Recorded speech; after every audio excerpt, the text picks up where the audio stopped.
Isang mapagpalang Sabado po sa bawat isa po sa atin, mga kapatid, mga kaibigan. Yan. Salamat po sa ating Diyos Ama sapagkat napakabuti ng ating Panginoon dahil patuloy niya tayong binibigyan ng pag-asa. Amen. Sa pamagitan ng every morning. Amen. Na pagising natin, pagbangon natin mula sa ating pagkakahiga. Amen.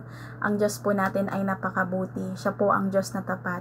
Amen po. Siya yung nagbibigay sa atin ng pag-asa at biyaya. Amen po.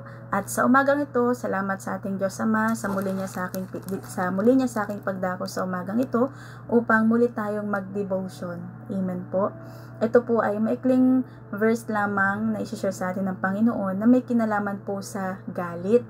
Amen. Tara po, atin pong pakinggan, amen, at pag-aralan ang salita ng Diyos na ibibigay niya sa bawat isa sa atin this morning. Sabi po sa Efeso chapter 4 verse 26 up to 27, kayo'y mga galit at huwag kayong mga kasala. Huwag lumubog ang araw sa inyong galit, ni bigyan daan man ang dyablo. Ulitin ko po ulit, Efeso chapter 4 verse 26 up to 27, kayo'y mga galit at huwag kayong mga kasala. Huwag lumubog ang araw sa inyong galit, ni bigyan daan man ang dyablo. Sa buhay natin, amen po, tayo po ay nakakaranas ng galit. Amen. Even si Jesus Christ po ay nagalit. Noong mga panahon na yung mga tao doon sa labas ng templo, amen, na kanyang pinapanalanginan is yung mga tao ay nagtitinda ng sari-sari. Ginawa ni Jesus Christ, nagalit siya doon kasi para sa kanya hindi dapat gawing palengke yung bahay ng kanyang ama na bahay ng panalanginan. Nagalit si Jesus Christ doon. Pero yung galit niya is holy. Amen. Ang galit niya is nasa tama. Amen po, nasa katwiran. Pero yun nga, kumbaga pinapakita dito sa atin ng Panginoon na sa buhay natin, pwede tayong magalit. Amen. Pwede tayong magalit pero in the right way.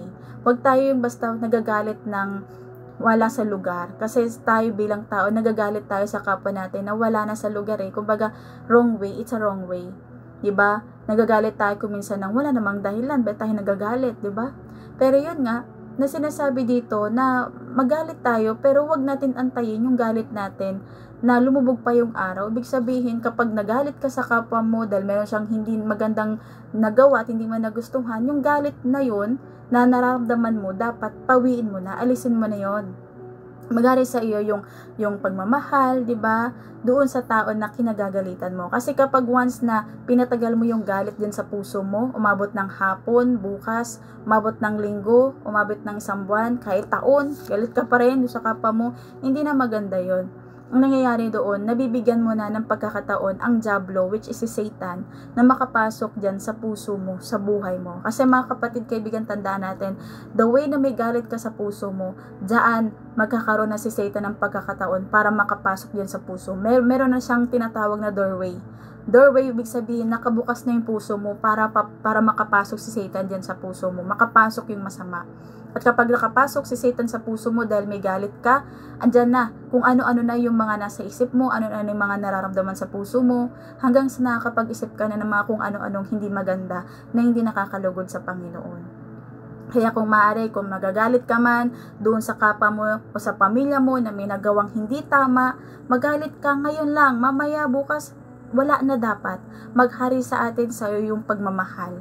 Yung pagmamahal, amen, at yung pagpapatawan. Kaya wag nating hayaan na pagharian tayo ni Satan dahil sa may galit tayo sa puso. Paghariin natin si Kristo sa puso natin dahil pinagharian natin, mas nanig sa atin yung pag-ibig sa kapwa, sa pamilya na nakasakit sa atin, na dahil doon tayo nagalit. Diba? Kaya iparamdam natin yung love. Diba? Dahil kapag once na love yung ipadama natin at hindi galit, diyan papasok si Kristo, ang Diyos, sa buhay natin. Hindi tayo papasukan ng kaaway. Kasi tandaan natin, si Satan ayaw niya ng pag-ibig. Diba? Ang gusto niya yung nagkakaroon ka ng hate sa kapwa mo, gusto niya nagagalit ka. Diba? Pero si Jesus Christ gusto niya magmahal ka.